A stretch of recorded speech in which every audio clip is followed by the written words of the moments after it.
চেন্নাইয়ের জওহরলাল নেহেরু স্টেডিয়াম, হাজারো মানুষের উচ্ছ্বাসে মুখর চারিদিক। সিনেমার সেট নয়, তামিলনাড়ুর রাজনীতির এক ঐতিহাসিক মুহূর্ত।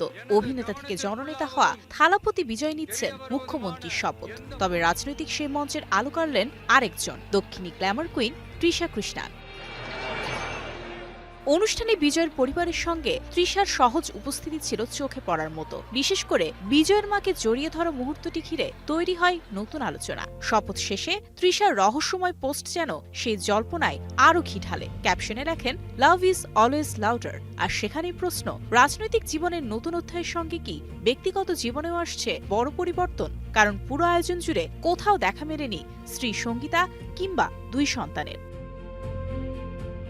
বিজয় সঙ্গীতার গল্পটাও ছিল সিনেমার মতো। 1996 সালে শুটিং সেটে প্রথম দেখা। লন্ডন থেকে প্রিয় তারকার সঙ্গে দেখা করতে এসেছিলেন সঙ্গীতা স্বর্ণলিঙ্গম। ভক্ত থেকে প্রেম, তারপর 1999 সালে বিয়ে। 2 দশকেরও বেশি সময় ধরে দক্ষিণী ইন্ডাস্ট্রির আইডিয়াল কাপল হিসেবেই দেখা হতো তাদের। তবে ভারতীয় সংবাদ মাধ্যম বলছে, সেই 26 বছরের সংসারেই নাকি এখন ভাঙনের সুর।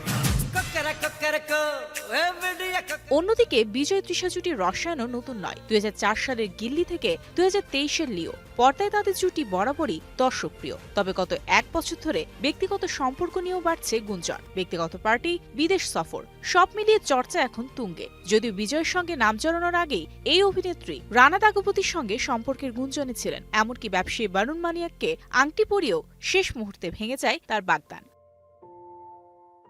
তবে বিচ্ছেদ কিংবা নতুন সম্পর্ক কোনো কিছু নেই, এখনো আনুষ্ঠানিকভাবে মুখ খোলেননি কেউই। কিন্তু রাজনীতির মঞ্চে বিজয়ের রাজকীয় অভিষেকের মাঝেও ব্যক্তিগত জীবন নিয়ে রহস্য যেন আরও ঘনীভূত হচ্ছে। এখন ভক্তদের একটাই প্রশ্ন, তৃষার সেই ভালোবাসা কি শেষ পর্যন্ত পাবে সামাজিক স্বীকৃতি?